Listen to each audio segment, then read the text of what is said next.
Welcome to LANFest 2023. I am your host, The Turk. We're doing things a little bit different than we typically would do on a gaming broadcast because I'm a little bit different than your standard streamer, of course. If you're new to the channel, my name's Turk. I stream science and tech hardware stuff all the time. We talk PC hardware, we talk GPUs, CPUs, all that good stuff. But lately, we have been dabbling in the realm of handheld gaming, because that's why you're all here. You all saw the thumbnail. We're going to be talking about the ROG Ally today. We're also going to be talking about the dumpster fire that is known as Jedi Survivor, because if you've been watching my Twitter feed, there have been a whole bunch of not good things that are being listed. So we're going to be talking about that. We're also going to be talking about some other news topics like the bulging motherboard and CPUs from AMD's latest CPU lineup. We're going to talk about the Microsoft Xbox Series S and X sales, as well as some other fun topics. We'll get to that at the end. But then we're going to cap it off with kind of a 30-minute review segment where I'm going to be talking about if you're going to want to go to a LAN party, is using a handheld device kind of a feasible option? Because, you know, you don't want to lug your big computer and monitor to a party. So can you get away with just, doing that? So I've got my Steam Deck that I've got hooked up. We could have some technical issues on that, but I've also got my AOK Zoe A1. We're going to be playing all sorts of cool things. So appreciate y'all sticking with the stream. So let's get started with the ROG Ally. So I've been talking about a lot of Steam Deck stuff on the channel, and I have been talking a lot about just different types of handhelds. Of course, we've covered the Steam Deck ever since it was announced back in, 2021. We've been putting all sorts of content out there, and a lot of people on the internet called me crazy, thinking that there was going to be a legitimate Steam Deck competitor within the next 1 or 2 years. People were saying, oh, Turk, it's going to take 3 to 5 years for a legitimate Steam Deck successor or a valid competitor to hit the market. And we have the ROG Ally. So let's talk about it. We got some specs we want to throw up on the screen real quick. Let me throw that on this window. They announced it, and people thought this thing didn't exist. And, of course, I knew it existed, so I kept trying to tell people. But right now, is this the link? Yep. The ROG Ally is going to have a Ryzen-branded custom APU known as the Z1. There are a couple of different variants. There's the base Z1 that has 6 cores that's going to run right around 4 gigahertz. It might not get up to 5 gigahertz, but 4.5 to 4.6. So it's a still pretty powerful processor. It's running the Zen 4 based cores. But the disappointing thing about the base Z1 is it is running only 4 compute units of the RDNA 3 graphics. So it's not all that great, but we'll have to see what the numbers have to show for it. The second and probably the most popular version of the ROG Ally is going to be based off of the Z1 Extreme processor. This one's going to be running 8 CPU cores, and they're going to run pretty spicy, about that 5 gigahertz range, depending on the TDP you set it for, of course. And that's going to be really impressive, especially when it comes to like emulation and other types of single-threaded games, because being able to boost really high and having access to a lot of cores, really good for a handheld device. Now, the good thing compared to the Z1 is the Z1 Extreme-based processor are going to have 12 compute units, which is about 50% more than what the Steam Deck has, and it's very comparable to the 6800U-based handhelds that we've seen from like AOK Zoe, A&EO, and GPD. So, but it's going to be using the RDNA 3 graphics architecture. So super fast. I'm really going to love it. As impressive as those numbers are, we don't really have a good handle on what the GPU clock speed's going to be. They've been marketing that it's going to hit some pretty impressive T-flop numbers, like with the Z1 Extreme. I think they're posting, like 8.6 teraflops. And that, if you do the math for that, that should be right around 2.7 gigahertz, which is about 300 megahertz faster than the currently available 6800Us. but I don't think it's going to necessarily boost up to that fast, especially if you're running at the 15-watt TDP setting. So I would expect it to be anywhere between, 2.0 to 2.2 gigahertz, might even get up to 2.4. It really depends on how the operating system is able to balance, CPU core activation versus GPU. But that's just to tell you guys what it's going to be. So the next spec we have is going to be the size of the device. Let's see if we have a good picture of it. There we go. So this is the ROG Ally. It looks very familiar to the Steam Deck. It's going to have a much wider profile than some of the other handhelds out there, and it actually has a very similar footprint to some of the other Windows-based handhelds. The controls it looks like it's very similar to an Xbox style controller, which is familiar to a lot of gamers. But there are no trackpads like the Steam Deck does. So I've noticed a lot of people online don't really like that missing. But if you're not playing those types of games and you're doing more like DX12, DX11, more current generation stuff, I think this is a pretty good compromise to what's going on. Another thing I like about it is that it has the buttons for the device up by your thumbs. So one thing that I don't like about the AOK Zoe is down here. This is where your special feature buttons are, and then your start and selects up here. This device has everything up by where your thumbs are going to be, so I think that's really useful. The only other benefit when it comes to the form factor of the ROG Ally is that it is a little bit lighter than the Steam Deck. I've seen some reports and some videos of hands-on that they actually enjoy it quite a bit. So really, if you put the Steam Deck and the ROG Ally side by side, I could probably say about 90% confidence there that they're going to look very similar next to each other. The next biggest thing for consideration is the screen. A lot of people that use the Steam Deck know that the Steam Deck screen is not all that great. The ROG Ally is going to be shipping with a 7-inch 1080p panel. Very common resolution for most gamers. And if you watched the Phawx's video, I'll post a link at the top after we do some post-processing.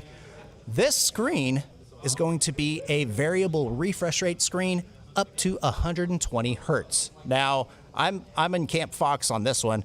I don't think games are going to be able to go that fast, but since this is a variable refresh rate monitor, it's going to look so smooth, especially if you're in that magic window between 40 FPS and 60 FPS.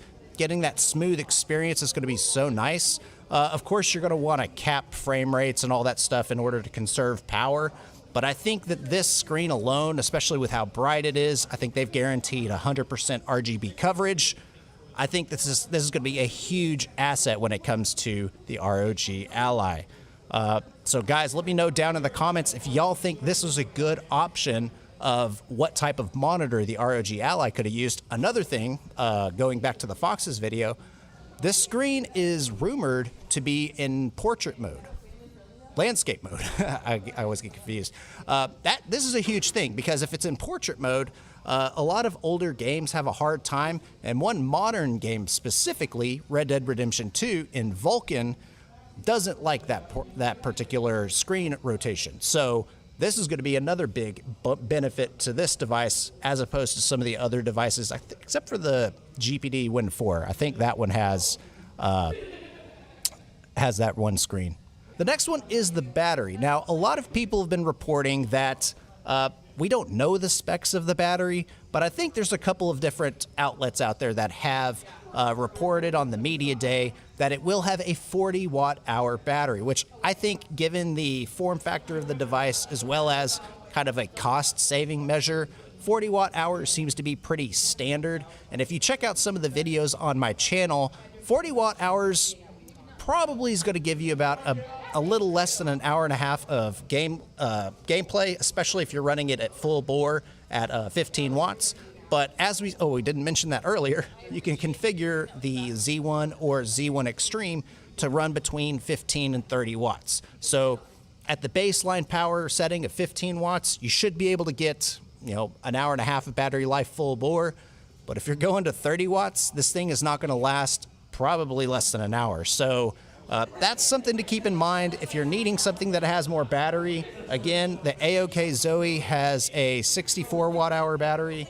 I think the A&Eos have 45, maybe 54. Check out the videos on the channel. We talk about that over there quite a bit. One of the other cool benefits of the Ally versus AOK Zoe A&Eo is the cooling solution. Asus has a lot of experience when it comes to developing laptops, graphics cards, and all that stuff. So they have a good team of thermal engineers, and I think this implementation of the cooling solution is going to be one of its key benefits for being a successful product. There's going to be, I don't know if y'all can see my mouse, there's going to be inlet fans here on the back side behind both the grilled thing here as well as the little ROG logo, and it's going to exhaust out the top of the device. So that's two fans that are going to be providing active cooling to the device, so it should be able to run at slower speeds, lower RPM, and provide a similar cooling compared to some of the other designs that are out there. Now, there's some contention about this design, and I'm on the Taki Uden side. These fans don't actually have to ramp up and down at the same time. These fans can be ramped up and down at various different settings, because that's what laptops do in order to cool the different heat pipes that are connected to the device. So I have a feeling that the fan profiles on this device are going to be pretty, what's a good way to say it? It's going to be pretty well optimized for all these different things. We got to talk about the price. I pulled that chart up. This was leaked about a day ago from Snoopy Tech. I've never heard of this person on Twitter. You can follow me at the Turk. But it is rumored that the ROG Ally, $700. That, I think, is a phenomenal price. I thought this device was going to be right at $800 because, you know, once you get to that $800 range, you're like, all right, well, I could buy a pretty decent gaming laptop at that point. And if you're spending $1,000 on it, you know, you could be paying rent. So I think $700 is kind of that, you know, I could probably drop that kind of money onto the device and not be too bent out of shape about it. But what I think this also leads to is the Z1 version is going to be significantly cheaper. Now, we don't have any details on that just yet, but if the Z1, the base model, comes in at like $400, I think that would be phenomenal. And those types of prices are going to put this head-to-head with the Steam Deck. Assuming these prices are correct, you've got a faster processor, you've got a better screen, you've got better game support, you have a more optimized fan system, because let's be honest, the fan on the Steam Deck is not that great. Overall, this device is poised to be a Steam Deck killer, and I've been looking for that here on the channel for quite a while.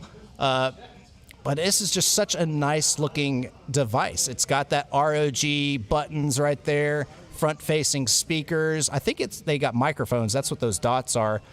I will say, the one thing I do worry about is this D-pad. We have a similar shaped D-pad on our AOK Zoe. This thing is garbage. So I'm really curious how that translates onto the actual device. And it just looks so good. I'm curious if it's going to come into other colors and all that. So that's the leak for the pricing. So let's talk performance. Let's stop stalling. Y'all saw the thumbnail and all that stuff. Let's talk performance. Now, we've just got recently, I think it was this past week, AMD finally gave us their performance numbers for the Z1 and the Z1 Extreme. So this is the official numbers. And again, I don't have my hands on the device. I don't have official numbers for what I'm going to be showing you regarding 15 watts, but that is coming. So stay tuned. But as of today, we have gotten some information from AMD themselves talking about the Z1 Extreme and the Z1. Now, I really hate this chart on the right talking about the graphics performance. They even note engineering projection. It's like, come on, AMD. Y'all have already screwed us once. Maybe I'll post a link to my debated video I did on the channel talking about the RDNA 3 announcement and the actual performance. But AMD at least did show us a good amount of data. And what I think is more important here is the performance that we're going to be able to see with RSR, or Radeon Super Resolution, turned on. So they're taking a picture out of my book and how I do my charts with the games that they tested and the settings they tested at 1080p, upscaled, of course, from 720p. Each of these games is getting 60 FPS. Now, on the surface, that looks really, really good, but we do have to keep in mind this is at 30 watts. I think they said it in their actual press charts that they sent out. So this is not your typical gaming scenario that you would see in a standard handheld environment. Of course, marketing teams are going to be marketing teams, and they got to put the biggest numbers out there and all that stuff. But it's at least a starting point for the conversation. Again, they also posted some data for the base Z1. It's not as powerful as the Z1 Extreme, as you would expect, but it's getting at least pretty close. Red Dead Redemption 2 above 30 FPS, Borderlands solid 60. Everything else is pretty much 60 as well. So this is a pretty decent experience overall. So this is the chart. Let's make sure I'm showing the right stuff. Yep. So this chart is what I think is the most telling for the upcoming ROG Ally. So this chart explains 1080p performance, average frame rate at low settings, again at 1080p native resolution. Up to this point, many budget-based handhelds use a resolution of 800p, and some of the more premium models go up to 1200p or 1600p, which is, for a native experience, too much resolution for the lowly 6800U, even running at 28 watts.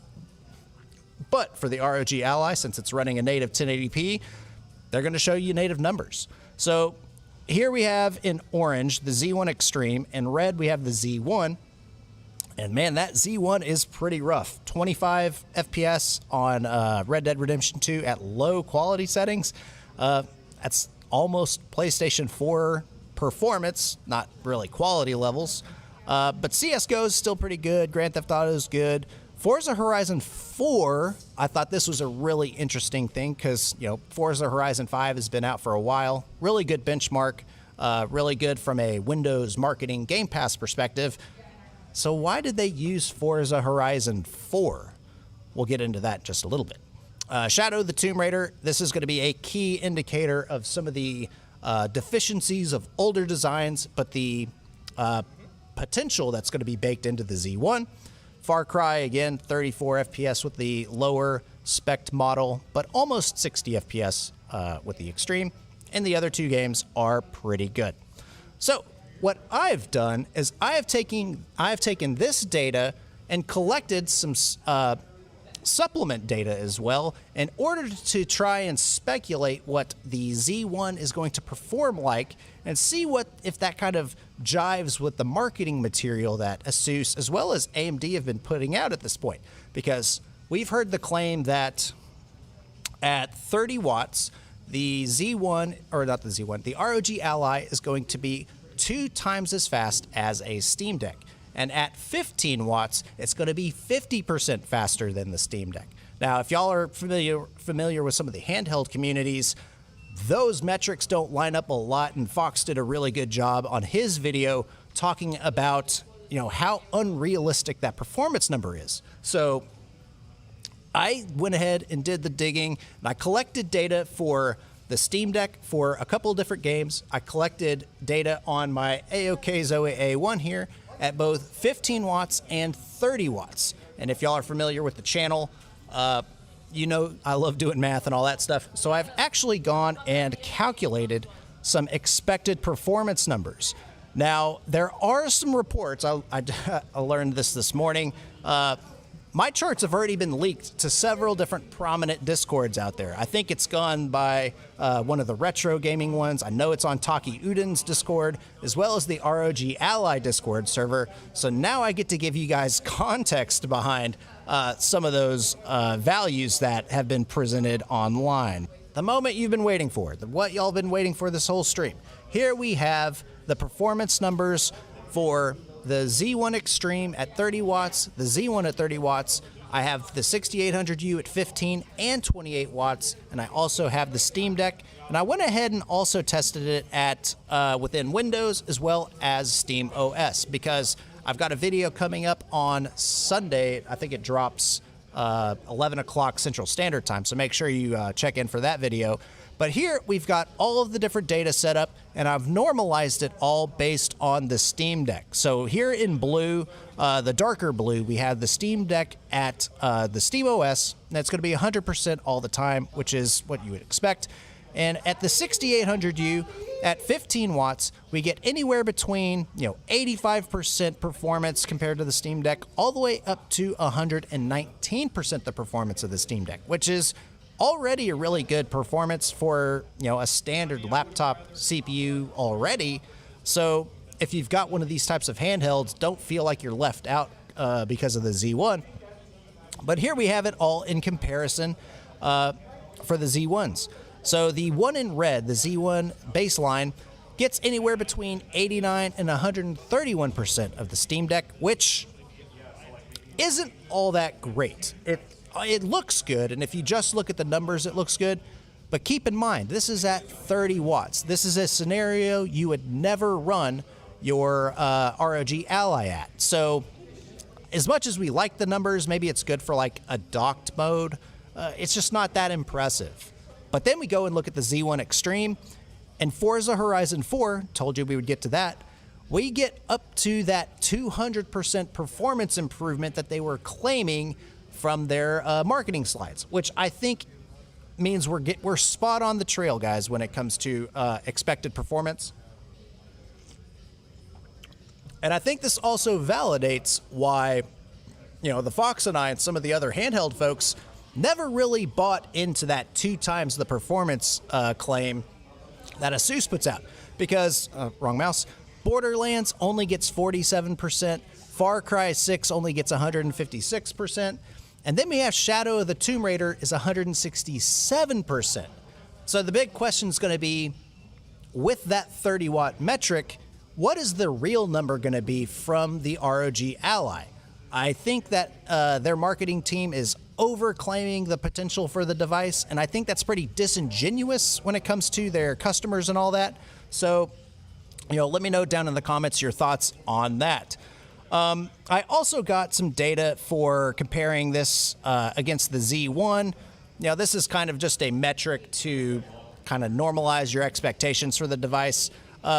Again, the 6800U compared to the baseline Z1, it's still performing as good as the Z1 baseline model. So again, I don't think that people that have 6800U based devices are going to be up shit creek.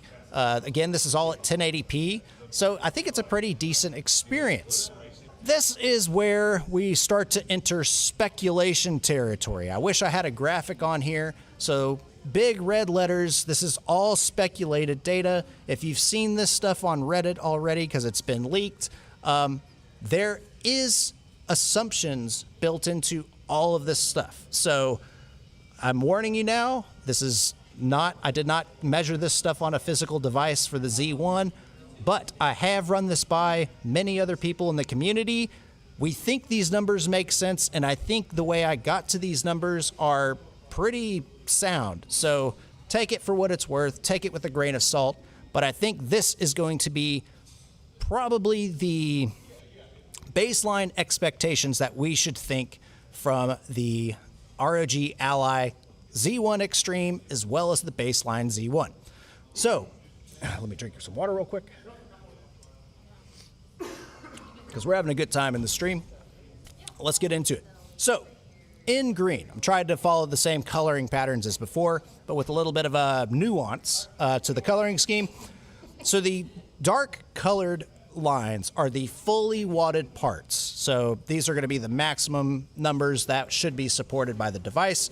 And then the gradient colors are going to be their lowest wattage counterpart. So for the 2800 or the 6800U, the gradient color is 15 watts. The dark green color is 28 watts. And then for the Z1 and the Z1 Extreme, they're using the same color schemes as before, but I'm adding that gradient to kind of distinguish between the wattages with the colors. And it just looks a lot better.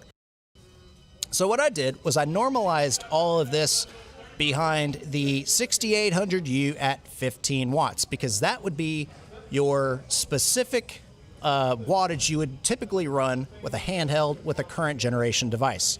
And what I did was I used that difference between the 15 watt and 28 watt mode in order to calculate kind of a scaling factor for each of these games. And this is where the assumption comes into play.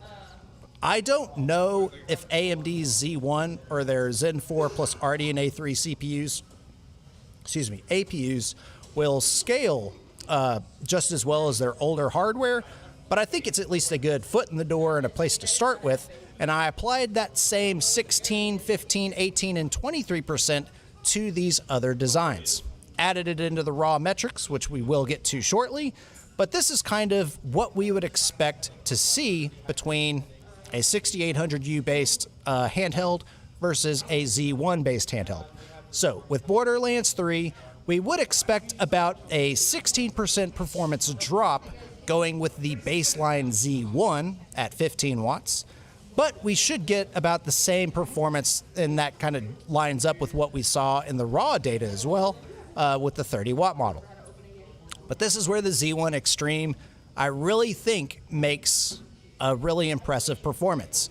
We should expect about a 20% performance improvement, or anywhere between 20 and 30% going from the 6800U to the Z1 Extreme.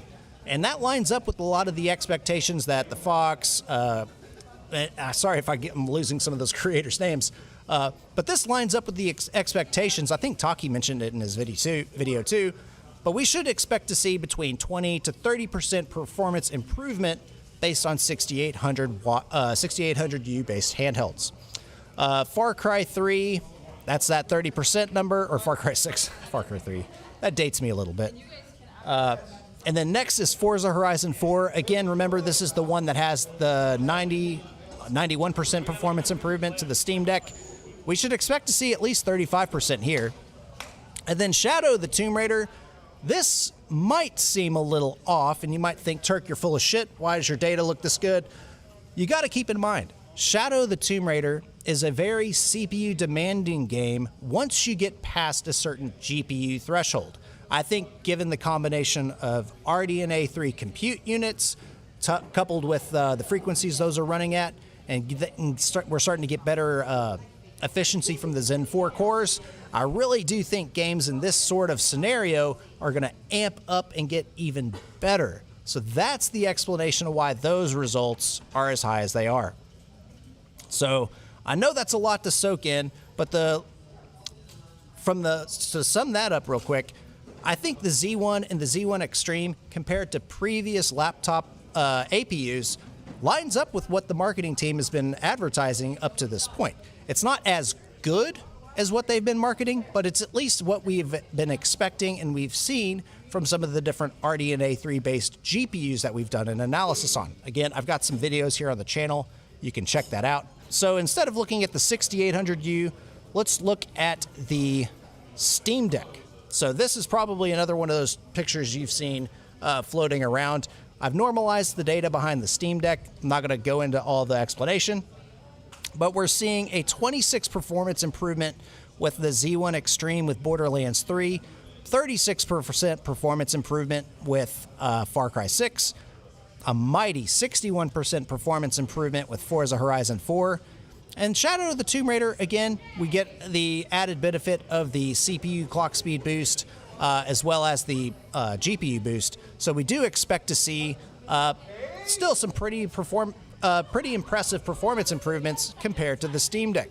Now, this is where I think the value-based Z1 actually has some pretty good arguments for it. So with Borderlands 3 at 15 watts, we only lose about 11% performance compared to the Steam Deck. And for Far Cry 6, we only lose 9%. Forza Horizon 4, we gain 10%. And in Shadow of the Tomb Raider, we're so GPU starved, it just isn't able to take off. So I think that the Z1 based solution, if it's priced appropriately, right around, maybe $400, if it could get even cheaper, that'd be even better. I think the baseline Z1 could be a very compelling option. This is the last chart I want to look at. This is the raw performance numbers of the individual games, because percent performance improvement that we saw here in this one, make sure we're on the right screen. Yep.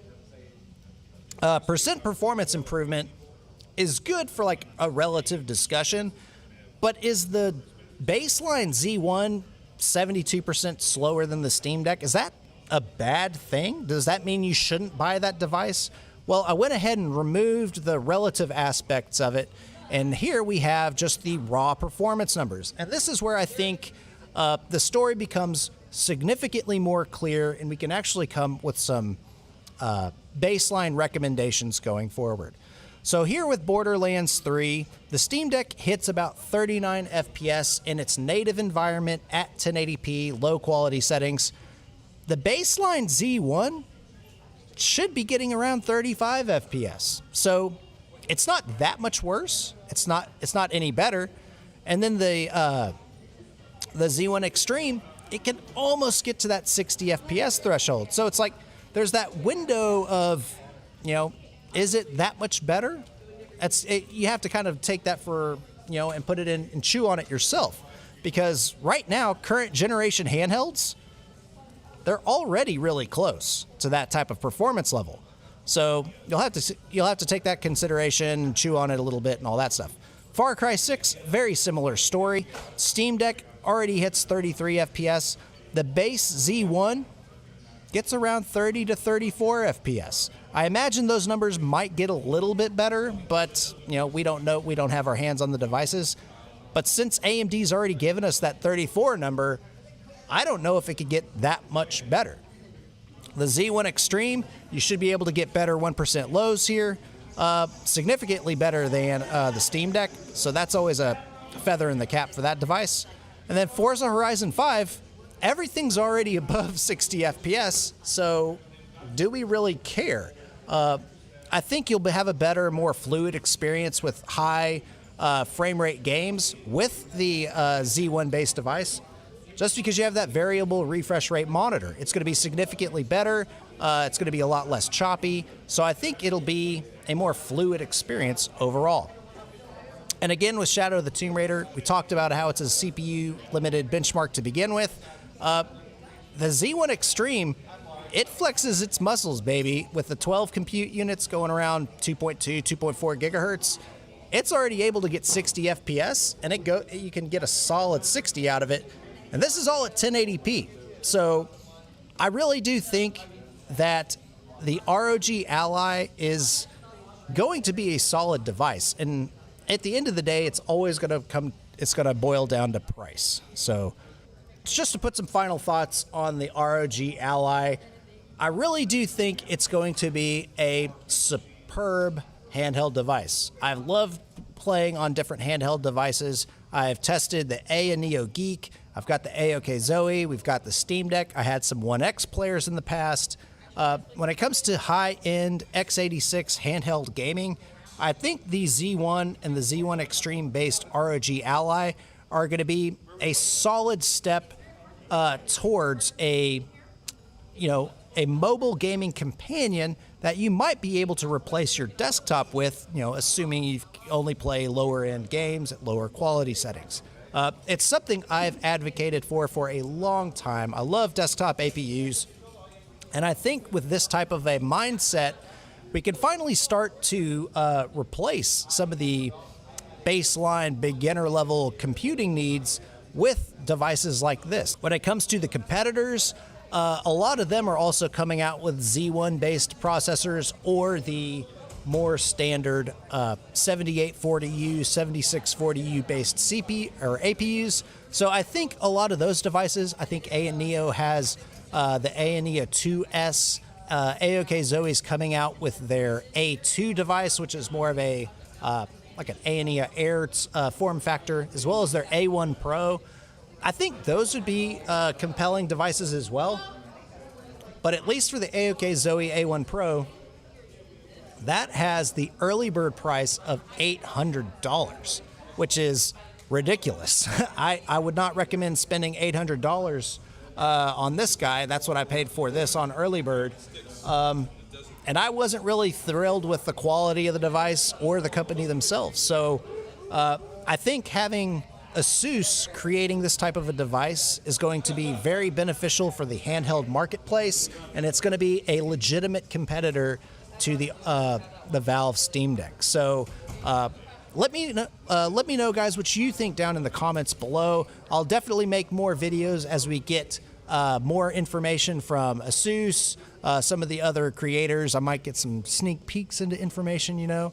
But as always, I'll catch you guys in the next video. We're not stopping the stream yet, though. We are going to continue with the next segment. We're going to talk a little bit of gaming news, because a lot of stuff has gone on in this past week and a half, 2 weeks. And I think there's some stuff that's really worth dissecting and talking about.